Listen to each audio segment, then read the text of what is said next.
사도신경으로 신앙 고백 드리겠습니다. 나는 전능하신 아버지 하나님 천지의 창조주를 믿습니다. 나는 그의 유일하신 아들 우리 주 예수 그리스도를 믿습니다.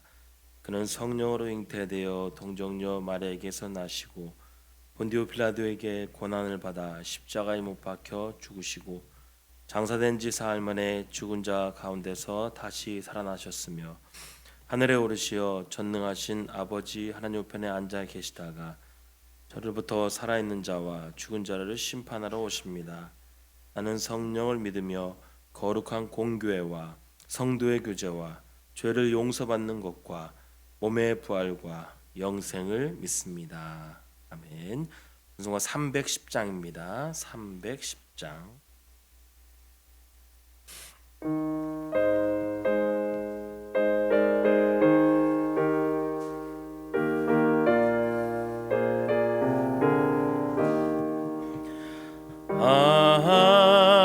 하나님의 은혜로 있을 데 없는 자 왜 구속하여 주는지 난 알 수 없도다.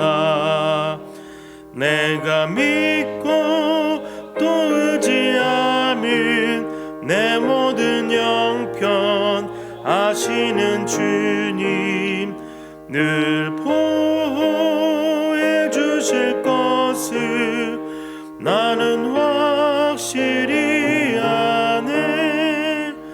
왜 내게 굳세 믿음과 또 복음 주셔서 내 맘이 항상 편한지 난 알 수 없도다.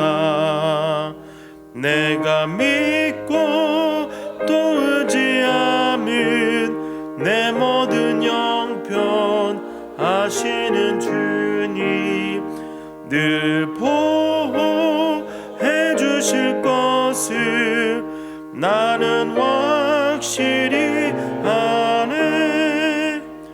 왜 내게 성령 주셔서 내 마음 감동해 주 예수 믿게 하는지 난 알 수 없도다.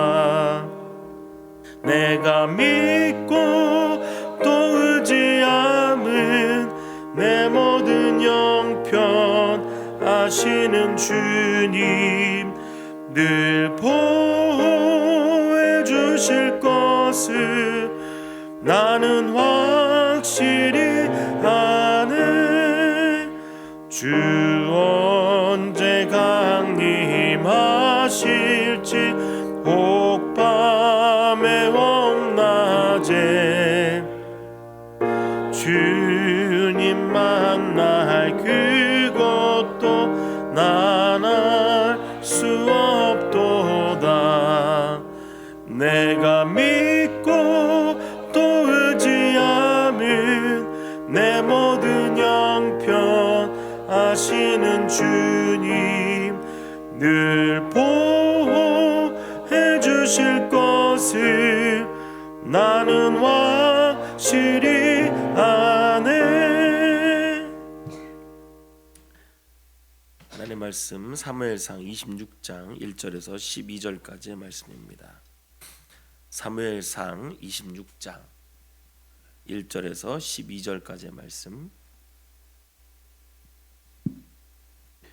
함께 교독으로 보신 후에 마지막에 함께 합독 읽겠습니다. 10사람이 기브아에 와서 사울에게 말하여 이르되 다윗이 광야 앞 하길라 산에 숨지 아니하였나이까 하매 사울이 일어나 십광야에서 다윗을 찾으려고 이스라엘에서 택한 사람 3,000명과 함께 십광야로 내려가서 사울이 광야 앞 하길라 산길가에 진이라 다윗이 광야에 있더니 사울이 자기를 따라 광야로 들어옴을 알고 이에 다윗이 점탐꾼을 보내어 사울이 과연 이른 줄 알고 다윗이 일어나 사울이 진친 곳에 이르러 사울과 넬의 아들 군사령과 아브넬이 머무는 곳을 본즉 사울이 진영 가운데 누웠고 백성은 그를 둘러 진쳤더라. 이에 다윗이 햇사람 아히멜렉과 스루야의 아들 요압의 아우 아비새에게 물어 이르되 누가 나와 더불어 진영에 내려가서 사울에게 이르겠느냐 하니 아비새가 이르되 내가 함께 가겠나이다. 다윗과 아비새가 밤에 그 백성에게 나아가 본즉 사울이 진영 가운데 누워 자고 창은 머리곁 땅에 꽂혀 있고 아브넬과 백성들은 그를 둘러 누웠는지라. 아비새가 다윗에게 이르되 하나님이 오늘 당신의 원수를 당신의 손에 넘기셨나이다. 그러므로 청하오니 내가 장으로 그를 찔러서 단번에 땅에 꽂게 하소서. 내가 그를 두 번 찌를 것이 없으리이다 하니 다윗이 아비새에게 이르되 죽이지 말라. 누구든지 손을 들어 여호와의 기름 부음 받은 자를 치면 죄가 없겠느냐 하고. 다윗이 또 이르되 여호와께서 살아계심을 두고 맹세하노니 여호와께서 그를 치시리니 혹은 죽을 날이 이르거나 또는 전장에 나가서 망하리라. 내가 손을 들어 여호와의 기름 부음 받은 자를 치는 것을 여호와께서 금하시나니 너는 그의 머리 곁에 있는 창과 물병만 가지고 가자 하고 함께 읽겠습니다. 다윗이 다윗이 사울의 머리 곁에서 창과 물병을 가지고 떠나가되 아무도 보거나 눈치채지 못하고 깨어 있는 사람도 없었으니 이는 여호와께서 그들을 깊이 잠들게 하셨으므로 그들이 다 잠들어 있었기 때문이었더라. 아멘. 기도하겠습니다. 좋으신 아버지 하나님, 은혜를 감사합니다. 지난 간밤에도 저희들을 주님 품 안에서 편히 쉬게 해주시고 또 이 새벽에도 저희들을 주 앞에 불러주심을 감사합니다. 물을 떠난 고기가 살 수 없음과 같이 저희가 주의 은혜가 없이는 한순간도 살 수 없음을 고백합니다. 이 새벽에도 말씀과 기도 가운데 저희들을 만나주시며 주의 성령으로 충만케 하여 주옵소서. 기도의 영을 부어주시고 마땅히 간구할 것들로 기도할 수 있게 하여 주옵소서. 주님께 감사의 예물과 또 1000번째 예물을 드립니다. 믿음으로 순종으로 감사로 드리는 예물을 주님이 기뻐 받으시며 약속하신 하늘의 복과 땅의 복으로 충만하게 채워 주옵소서. 주의 은혜로 종의 가정들을 형통케 해주시며 그 자녀들을 축복하여 주옵소서. 예수님의 이름으로 축복하며 기도하옵나이다. 아멘. 이 새벽에도 주의 은혜와 축복이 함께 하시기를 축원합니다. 26장에는 이제 24장과 똑같은 사건이 일어납니다. 다만 이제 장소가 바뀌었을 뿐인데 이제 똑같이 이제 다윗이 이제 사울을 죽일 기회가 있었는데 이제 사울을 죽이지 않은 그 사건이 이제 여기 소개되고 있습니다. 이 똑같은 사건이 왜 두 번이나 소개되고 있을까 하는 것입니다. 그리고 또 이제 이 사건 속에는 담겨져 있는 하나님의 마음은 또 뭘까 하는 것들을 이제 좀 묵상을 해보시면 좋겠습니다. 먼저 이제 1절에 보시면 10사람이 기브에 와서 사울에게 말하여 이르되 다윗이 광야 앞 하길란산에 숨지 않았나이까. 그러니까 어떤 사람이 이제 제보를 한 거죠. 다윗이 이곳에 있다 하고 이제 사울 왕에게 정보를 제공한 것입니다. 그러니까 이제 그 정보를 듣자마자 이제 2절에 보니까 사울이 일어나 식광 내에서 다윗을 찾으려고 이스라엘의 택한 사람 3,000명과 함께 식광야로 내려가서 이제 이 소식을 듣자마자 이제 사울이 다윗을 찾으러 가요. 그런데 이제 24장하고 이제 비교를 해보면은 이 똑같은 상황이 벌어졌을 때 사울은 24장하고 달라진 게 아무것도 없어요. 똑같이 다윗을 죽이려고 한 것입니다. 다윗도 역시 24장하고 달라진 게 없어요. 다윗은 똑같이 사울을 죽이려고 하지 않습니다. 여기서 참된 신앙이라는 게 뭔가 하는 것을 볼 수 있게 됩니다. 24장 한번 좀 가보시겠습니까? 24장에 16절을 한번 보십시오. 16절.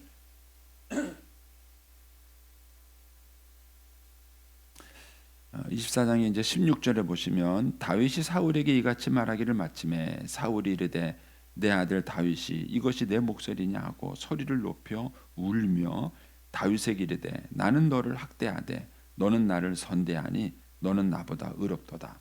내가 나를 선대한 것을 오늘 나타냈나니 여호와께서 나를 내 손에 넘기셨으나 내가 나를 죽이지 아니하였도다. 사람이 그 원수를 만나면 그를 평안히 가게 하겠느냐? 내가 오늘 내게 행한 일로 말미암아 여호와께서 내게 선으로 갚으시기를 원하노라.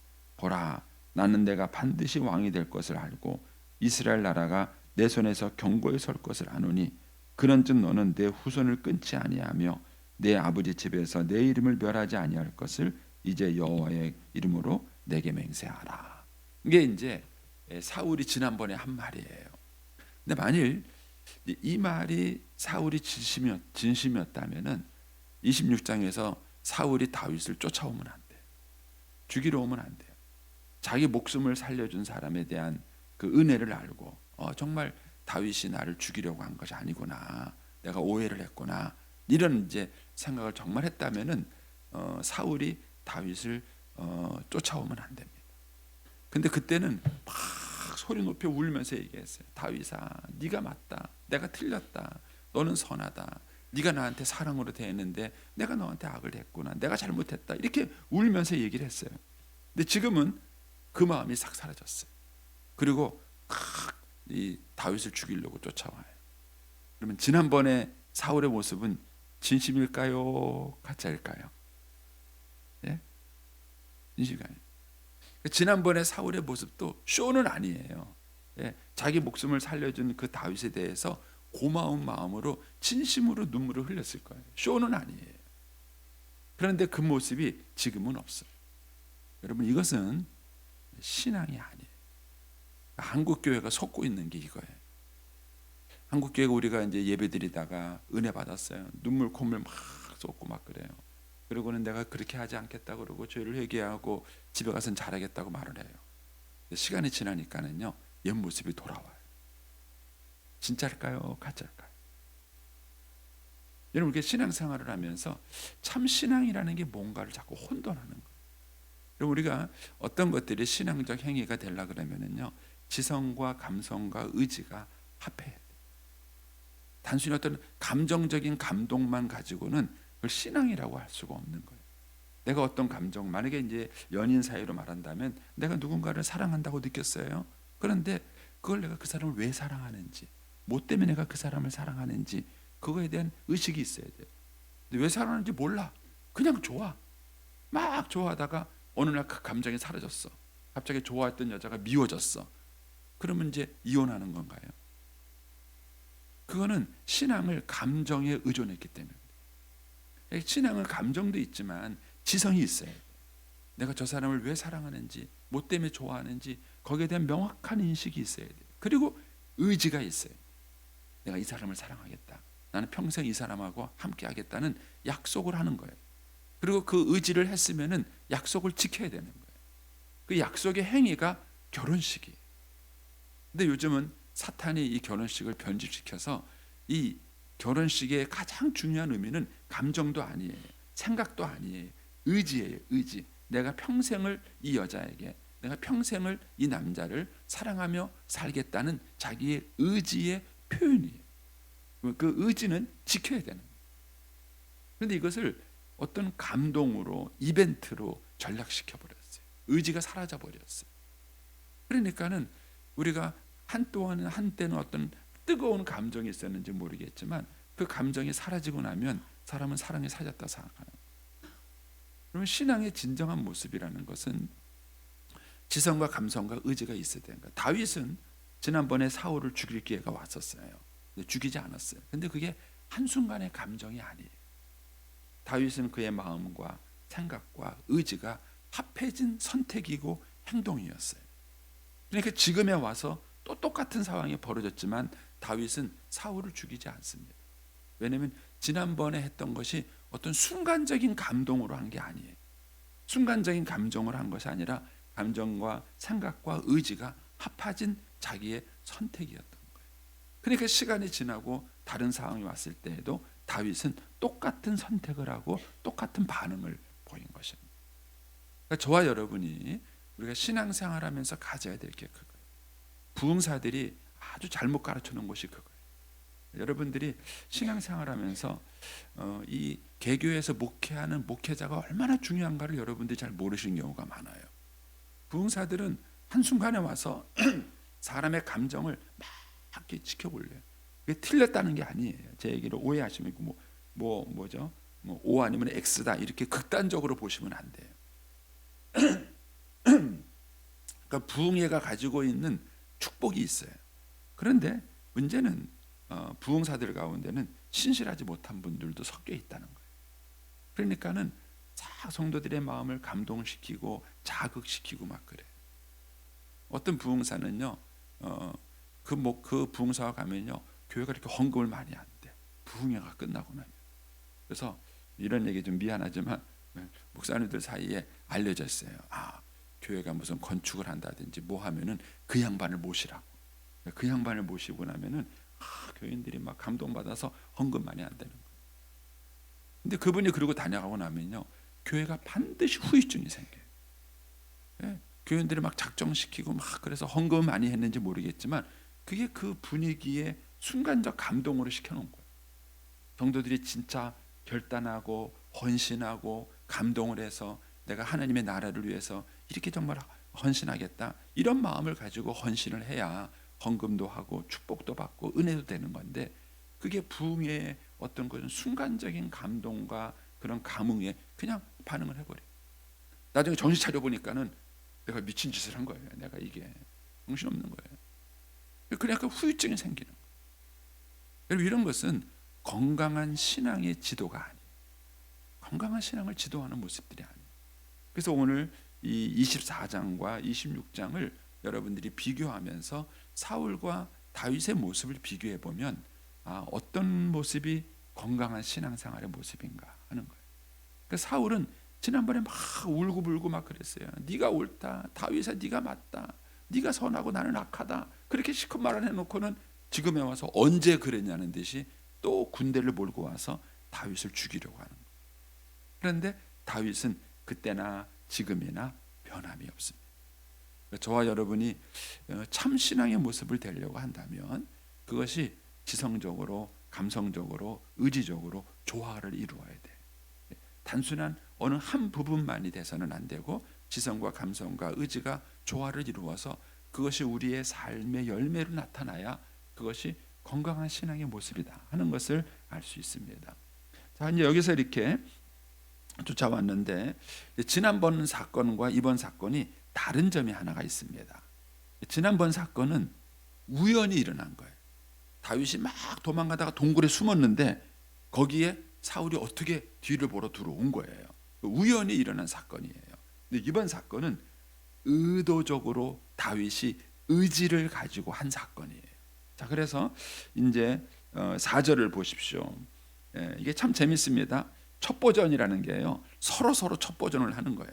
그러니까 이제 사울에게 어떤 사람이 가서 다윗이 여기 숨었습니다 하고 알려주고, 다윗이 또 사울이 쫓아오니까 누군가가 또 다윗에게 알려줘요.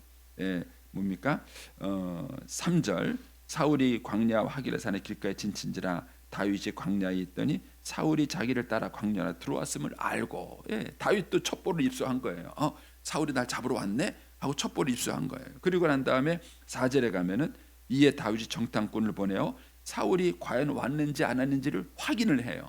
그러니까는 자기가 들은 첩보가 맞은 거예요. 사울이 날 잡으러 왔다 하는 걸 확인한 겁니다. 그리고 5절에 가서는요, 이번에는 다윗이 직접 가가지고 형세를 확인해요. 다윗이 일어나 사울이 진친 곳에 이르러 사울과 내레 아들 군사령관 아브넬이 머문 곳을 본즉 사울이 진영 가운데 누웠고 백성은 굴루들러 진쳤더라. 다윗이 가서 명확하게 상황을 파악한 것입니다. 이제 군대는 얼마나 왔고 진은 어떻게 쳤고 지금 저렇게 어떻게 나오는지를 명확하게 이제 확인한 거죠. 군대에서 이 첩보전이라는 거는 되게 중요해요. 정보가 있어야 이제 전쟁에서 이기는 거죠. 근데 이제 이런 것까지 확인하고 난 다음에 6절에 가면은 다윗이 이제 아히멜렉과 아비새 이 두 사람에게 얘기해요. 아마 이제 이 두 사람이 제일 이제 담대하고 용기가 있었던 것 같아요. 이 두 사람한테 얘기를 하면서 누가 나와 함께 사울한테 가겠느냐? 그는 완전히 그냥 둘이 그냥 거길 스파이처럼 이제 숨어 들어가는 거죠. 누가 가겠느냐? 그러니까 이제 아비새가 내가 하겠습니다 하고 이제 지원을 해요. 그리고 이제 의도적으로 다윗이 접근을 한 거예요. 의도적으로 접근한 것입니다. 그리고 난 다음에 의도적으로 물병과 창만 가지고 싹 빠져나와요. 지난번 사건은 우연히 일어난 사건이라면 이번 사건은 다윗이 의도적으로 일으킨 사건이에요. 왜 그랬을까? 다윗이 사울을 협박하기 위해서 간 걸까? 너 죽일 수 있어. 근데 내가 살려주는 거야. 까불면 너 또 죽일 거야. 이렇게 이제 협박하려고 한 것일까? 아니면 다윗이 왜 이거를 의도적으로 했느냐는 거예요. 다윗이 이제 앞뒤 여러 가지 내용을 보면 다윗이 의도적으로 한 이유가 사울을 협박하기 위한 것은 아닙니다. 아마 다윗은 이것을 통해서 자기의 진심을 전하기 위해서 이제 얘기를 한 것 같아요. 자, 거기 한번 이렇게 보겠습니다.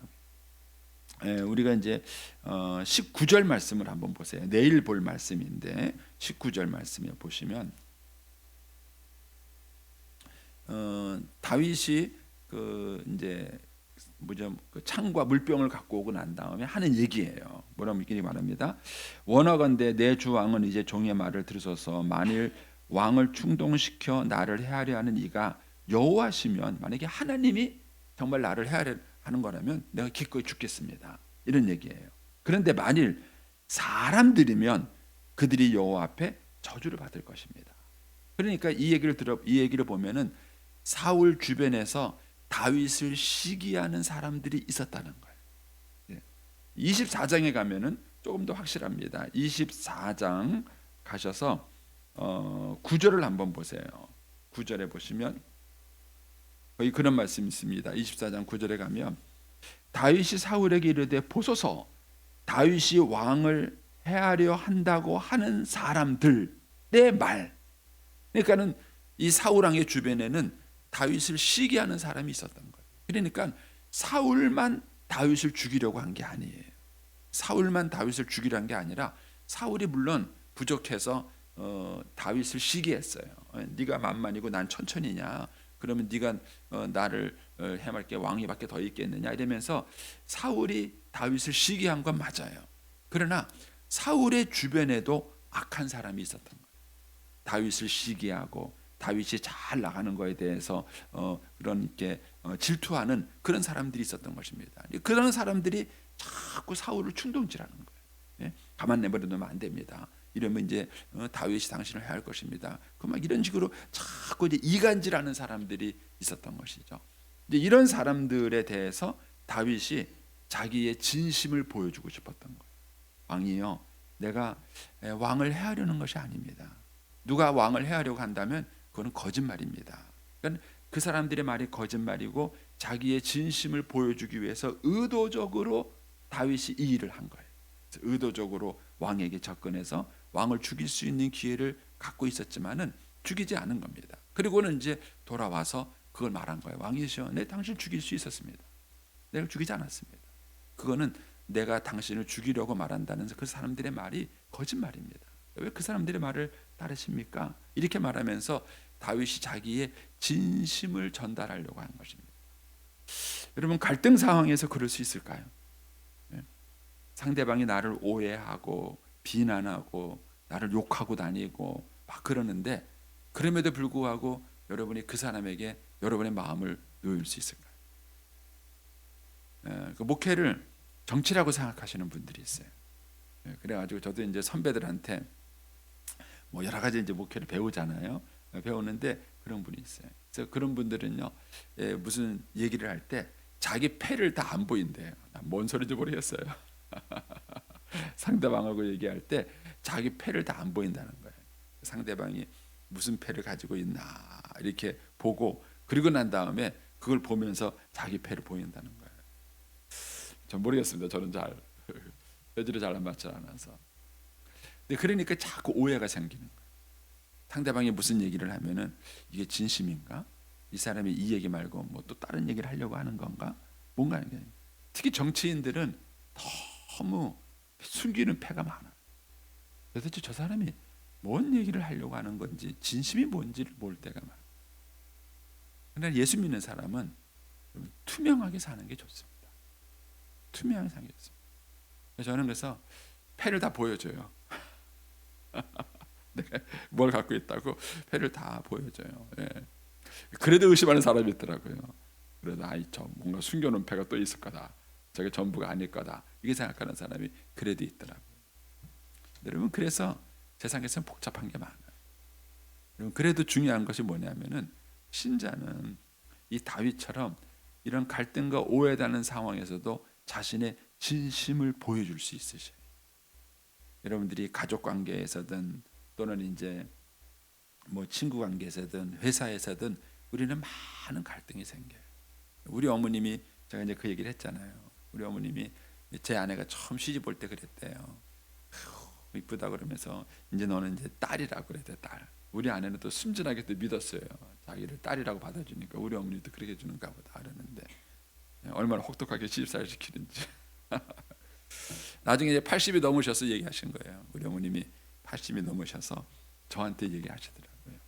며느리가 들어와서 자기를 무시할 줄 알았다는.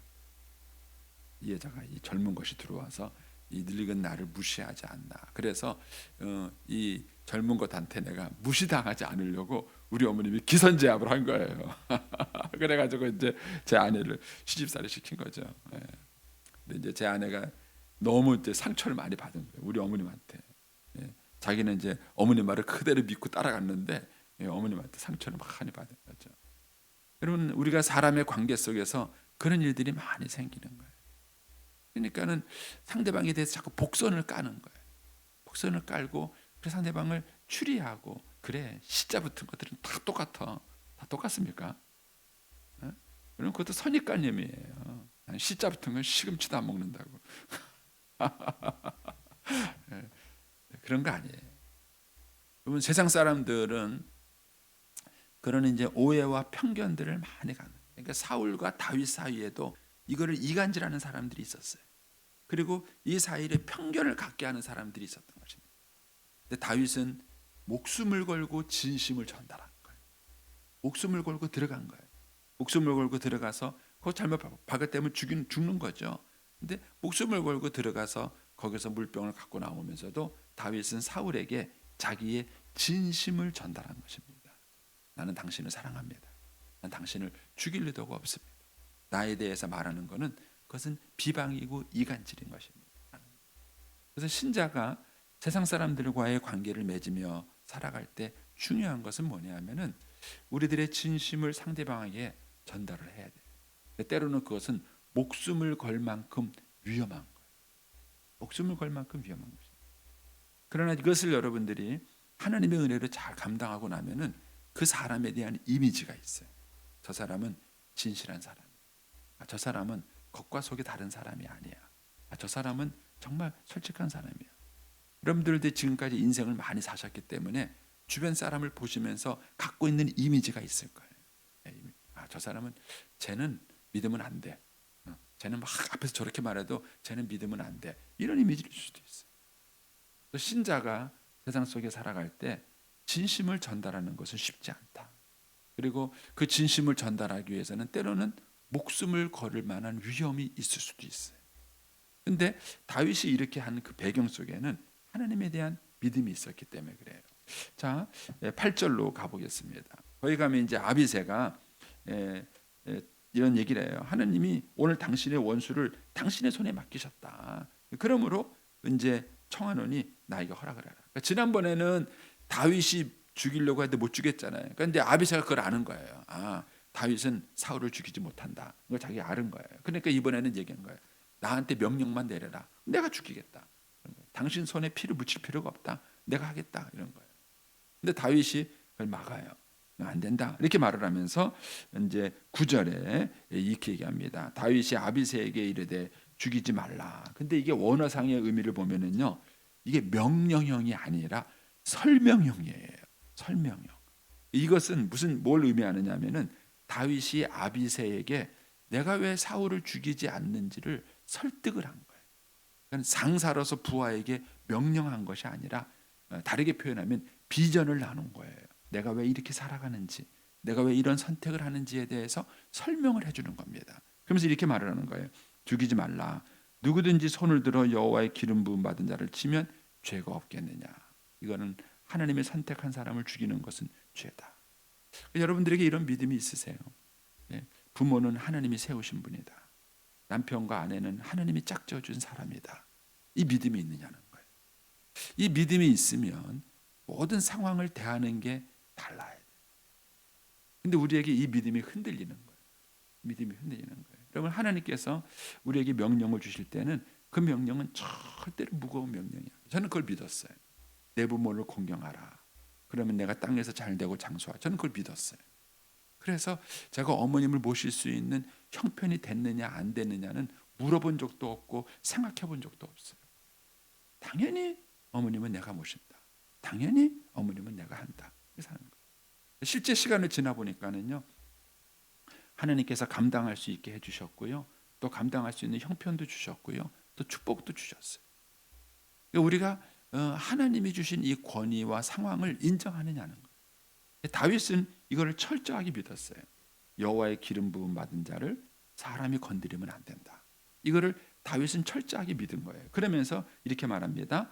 10절에 다윗이 또 이르되 여호와의 살아계심을 두고 맹세하노니 여호와께서 그를 치시리니 혹은 죽는 날이거나 또는 전장이거나. 만약에 정말 이 사울이 잘못했다면은 하나님이 벌하실 거다. 우리가 하는 게 아니다. 그는 선택을 자기가 하지 않은 것이죠. 그래서 하나님이 죽을 날이 돼서 사울을 데려가든지 아니면 전장에서 전사를 시키든지 하나님이 하실 일이지 내가 할 일이 아니다. 저도 이제 목회하다가 정말 저를 힘들게 하는 사람이 있었어요. 맨날 하나님 저 인간 좀 데려가세요. 근데 저 인간 좀 어떻게 좀 안 해주십니까? 근데 착한 사람만 데려가시는 것 같아요. 제가 볼 때는 착한 사람을 자꾸 데려가시고 나쁜 사람을 자꾸 살려두시는 것 같아요. 근데 그것 때문에 저도 한동안 하나님께 막 이제 기도한 적이 있었어요. 그때 그 하나님이 중요한 얘기를 해주시더라고요. 난 너에게 이미 응답했다. 그러는 거. 아니 내가 이렇게 기도를 오래 했는데 하나님 뭔 응답을 하세요? 하나님 그러시더라고요. 그를 살려두는 것이 내 선택이다 그러시더라고요. 근데 네가 안 받아들이지 않냐? 나는 이미 선택을 했는데 네가 안 받아들이고 자꾸 네 고집대로 나한테 지금 네 고집대로 해달라고 얘기하는 게 아니냐. 근데 제가 그때 굉장히 중요한 걸 깨달았어요. 그러면 하나님이 그를 남겨두시면 하나님의 뜻이 있는 거예요. 그러면은 이제 그를 없애는 게 목적이 아니라 그를 감당하는 게 목적이 돼요. 감당. 근데 우리는 그것을 자꾸 내 스케줄대로 내 방식대로 하기를 바라는 거예요. 그래서 마치 그 원수가 마치 그 사람이 있기 때문에 내 인생의 모든 것이 꼬이고 안 되는 것처럼 그렇게 자꾸 착각을 하는 거예요. 그렇지 않습니다. 하나님은 그 속에서 일하시는 거예요. 이런 상황을 지나면서 이제 뭐 여기서 말씀을 마치겠지만 여러분들이 한 번 더 생각을 해보세요. 이 상황을 지나면서 하나님은 뭐를 일을 하셨느냐면요, 다윗의 부하들을 훈련시킵니다. 여러분 이 자리에서 기름 부음 받은 사람은 다 사울 한 명이 아니에요. 또 한 사람이 있어요. 누구죠? 다윗이에요. 다윗도 기름 부음 받은 사람이에요. 이 얘기는 동시에 이걸 교육시킨 거예요. 너 나한테 덤비면 안 돼. 아비사한테 그럴 거예요. 너 나한테 덤비면 안 돼. 사울만 기름 부음 받은 자가 아니야. 나도 하나님께 기름 부음 받은 자야. 이거를 부하들에게 교육을 시킨 거예요. 그래서 이후에 어떤 사건이 벌어졌을 때에 다윗을 정말 목숨처럼 따르는 부하들이 많이 있었던 것입니다. 여러분, 저와 여러분이 이제 삶을 살아가면서 수많은 사건들을 경험합니다. 근데 그 사건은 두 가지예요. 하나는 내 마음을 드러내는 거예요. 내 신앙의 수준, 내 영적인 상태, 내 중심에 뭐가 있는지를 드러내는 거고요. 또 한 가지는 하나님의 마음을 경험하는 시간이에요. 그 사건들을 통해서 하나님께서 어떻게 일하시는지, 또 나를 향한 하나님의 뜻과 계획이 무엇인지를 발견하게 되는 것입니다. 아무쪼록 오늘 하루도 우리가 수많은 사건들을 만날 텐데 그 사건 속에서 저와 여러분이 하나님께 우리의 마음을 보여드리고 또 저와 여러분이 하나님의 그 은혜와 사랑을 경험하는 오늘 한날이 되시기를 축복합니다. 기도하겠습니다.